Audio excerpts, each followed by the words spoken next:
बिस्मिल्लाहिर्रहमानिर्रहीम अस्सलाम वालेकुम नाज़रीन, मैं हूँ आपका मेज़बान दानिश अंसारी और आप देख रहे हैं मेरा YouTube channel Danish Ansari official. नाज़रीन, आज हम बात करेंगे मलिक महबूब साहब से। आप सबके फेवरेट हैं, मशहूर एस्ट्रोलॉजर हैं। मलिक साहब से आज हमने बड़े इंपॉर्टेंट और बड़े दिलचस्प टॉपिक पर बात करनी है और वो टॉपिक पाकिस्तान के करंट पॉलिटिकल सिनेरियो के हवाले से है। इमरान खान साहब के हवाले से मलिक महबूब साहब मेरे गुज़श्ता कई प्रोग्राम्स में ये कह चुके हैं कि खान साहब को कोई फैसिलिटीज़ मिलने वाली हैं और अब मुझे ऐसा लगता है कि मलिक साहब की जो ये प्रेडिक्शंस हैं वो दुरुस्त साबित होती दिखाई दे रही हैं। क्योंकि कई तज्ज़ियाकार, कई माहिरीन ये कह रहे हैं कि खान साहब को मुमकिन है आइंदा आने वाले कुछ दिनों में बनीगाला, ज़मान पार्क या बिरौने मुल्क मुंतकिल किया जा सकता है, क्योंकि खान साहब की सेहत के हवाले से ना सिर्फ पीटीआई के कारकुनान को तशवीश है, बल्कि हुकूमत भी इस हवाले से काफ़ी कंसर्न्स रखती है। तो सर, आपकी प्रेडिक्शन मुझे किसी हद तक सच होती दिखाई दे रही है, लेकिन जो हमारे व्यूवर्स हैं, उनको ये अभाम है कि खान साहब को किसी और जगह मुंतकिल नहीं किया जाएगा या उनका प्रॉपर इलाज नहीं किया जाएगा। खान साहब क्या बाहर मुंतकिल वाक़ई हो रहे हैं या अडयाला से कहीं शिफ्ट हो रहे हैं? इस हवाले से बताइएगा। सर, मुझे हँसी इसलिए आ रही थी कि जैसे ही कोई खबर आती है तो जितने भी साफ़ी होते हैं वो एकदम से इसी बात पे शुरू हो जाते हैं कि अब होने वाला है। और फिर जैसे कुछ भी होता है तो वो खबरें बिल्कुल ही मीडिया से गायब हो जाती हैं और फिर बैक टू एक नॉर्मल रूटीन में आ जाता है।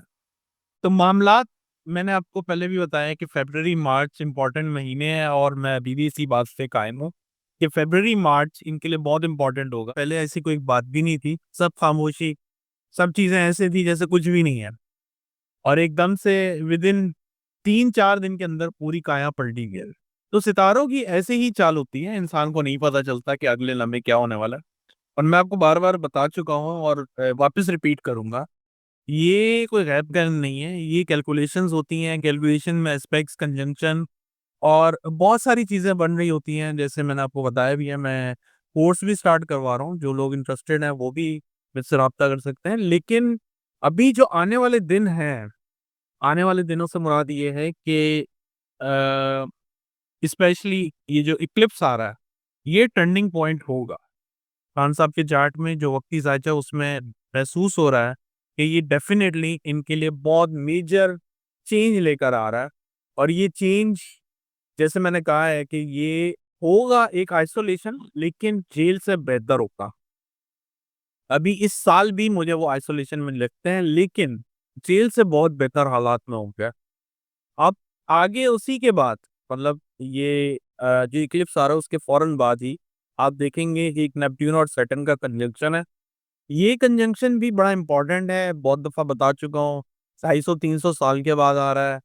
और ये कंजंक्शन दुनिया में जितने भी बड़े-बड़े लीडर्स हैं, एलीट क्लास हैं, उनके ऊपर सबसे ज़्यादा असरअंदाज हो रहा है, क्योंकि मैंने बताया है कि ये नेपट्यून जो होता है नॉर्मली, ये स्कैंडलाइज़ चीज़ों को सामने लाता है, राज़ को फ़ाश करता है।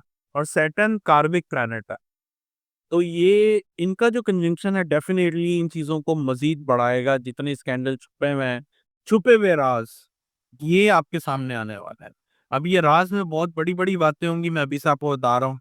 ऐसी बातें जो जिसमें दुनिया हैरान रह जाए। इसमें एक केस एप्स्टीन्स फाइल बहुत मशहूर हो रहा है यहाँ पे, आप जानते ही हैं। उसकी फाइल जो है निकली हुई है इस वक़्त। तो उसमें भी कोई ऐसी इंकशाफ आ सकता है, जो किसी ने ना सोचा हो। तो इन शॉर्ट मैंने जैसे बताया, फ़रवरी बड़ा ही अ, एक तरह से डाइसी मंथ है। कुछ भी कहीं पे भी एक्सपेक्टेड आप कर सकते हैं। मोस्ट प्रोबेबली ये चीज़ें जो हैं ज़्यादा कन्वर्ट होंगी एंड ऑफ फ़रवरी, मतलब आप यूँ समझें 22-23 फ़रवरी के बाद, तो एंड ऑफ फ़रवरी तक बहुत सारी चीज़ें क्लियर हो जाएँगी। एक बात जो मैं आपको पहले भी बताई है कि ईरान और अमेरिका बहुत करीब आ चुके हैं और खुदा ना ख़ास्ता इनके जो मसाइल हैं, किसी वक़्त भी उगल के एकदम से जो है लड़ाई की शक्ल में आपके सामने आ सकते हैं। क्योंकि हम ऑलमोस्ट 11 पर आ चुके हैं, 11 तारीख है मेरे पास, 12-13 तारीख जो है बड़ी डिसाइसिव डेट्स हो सकती है। मुझे ऐसा लग रहा है कि इनके चार्ट में मूवमेंट है। और मैंने बताया जब 12th हाउस एक्टिव होता है, तो उसमें दोनों कंडीशंस ऑलरेडी उनकी पूरी हो चुकी हैं। एक है जेल, एक है हॉस्पिटलाइज़ेशन, तीसरी होती है मूवमेंट। इंसान का मूवमेंट बाहर की तरफ ज़्यादा जाने का होता है, मतलब मुल्क से बाहर। तो वो उनको ऑफ़र ऑलरेडी हुई हुई है, लेकिन फ़िलहाल के सर्कमस्टेंसेस में ऐसा लगता है खान साहब को बनी गाला में शिफ्ट कर दिया ना चाहिए इन लोगों को, और ये हो भी जाएंगे। बाकी अल्लाह ताला बेहतर जानते हैं। ये हिसाब जो है, कैलकुलेशंस जो होती हैं, ये मैथमेटिकल होती हैं, इसमें कोई ऐसी कोई गैब की ताकत नहीं होती। जो है इंसान के दिमाग में वही मैं आपके साथ एक्सप्रेस करता हूँ, जो नज़र आता है वही बताता हूँ, लेकिन होना ना होना ये अल्लाह ताला के हाथ में है। उम्मीद बहुत ज़्यादा है कि खान साहब को यहाँ से डेफ़िनेटली बनी गाला शिफ्ट कर दिया जाएगा।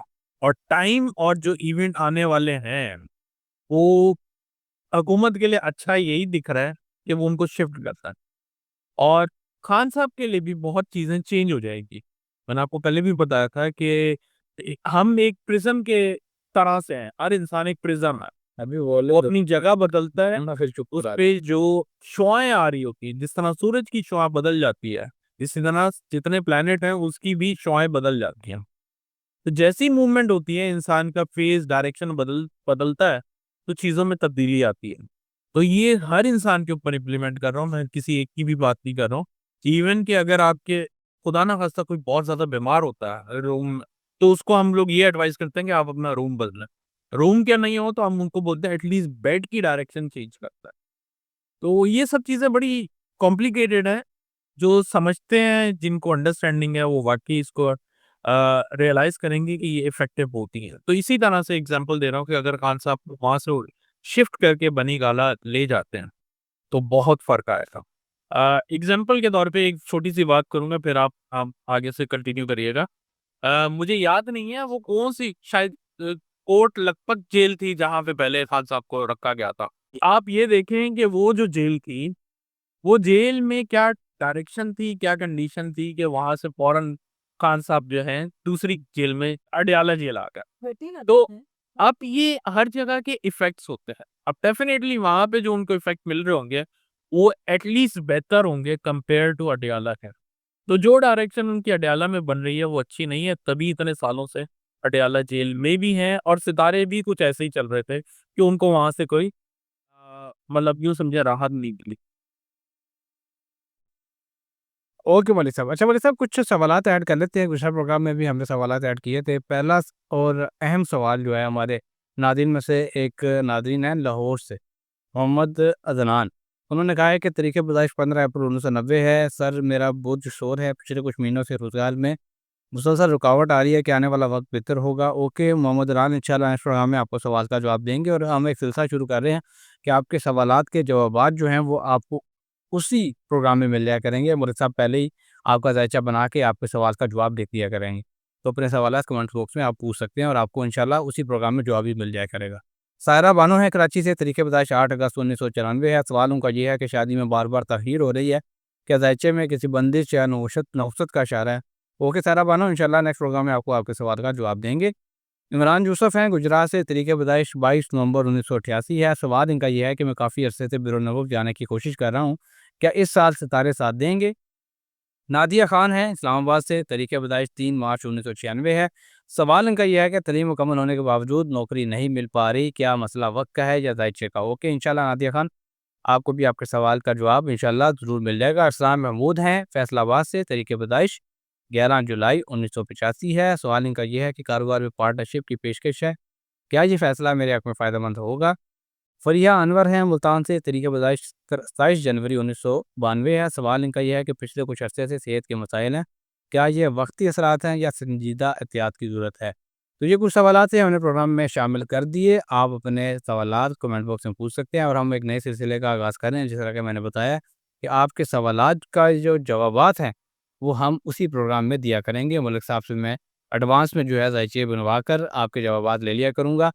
अपने सवालात पूछते रहें और हमारे साथ जुड़े रहें, अपना फीडबैक देते रहें। इंशाल्लाह नेक्स्ट प्रोग्राम में ऐसे ही दिलचस्प टॉपिक के साथ दोबारा पेश होंगे। अगली वीडियो तक के लिए मुझे और मलिक महबूब साहब को इजाज़त दीजिए। अल्लाह।